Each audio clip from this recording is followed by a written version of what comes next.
So over here, you can see that I have this complex diagram right here. But let's say what I want is I want an interactive diagram where I can select out different parts right here and explore from there. So to do that, you can enable something called the Explore plugin. So to do that, you need to go around onto the extras menu. And once you go around over there, you can go under plugins. Once you go around over there, you can click on add right here. And then under the built-in plugins, you can see EX, and that is the Explore plugin. Once you go around and select that, you can press OK, and it is added in, as you can see. So now I can simply close this and it prompts me to restart the application, which I'm going to do right here. In case you're using the web version, you just need to reload out the application right there.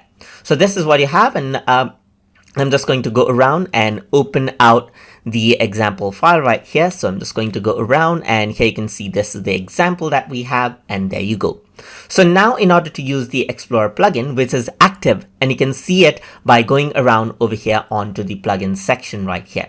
You can go around and right click right here, and you can see Explore from here is an option. If you were to click on this, now you can see that related diagrams are shown. You can click right here, and then similarly you can see that you can click right here, and you can see the related diagrams that it has, and you can see that this is much more interactive, and it helps you to break down complex ideas into simple diagrams just like this. You can see it really is interactive and interesting that way right here, instead of viewing everything all at once.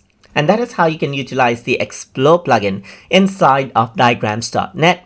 So hope you guys learned something as always. And as always, please like, comment, share, and subscribe.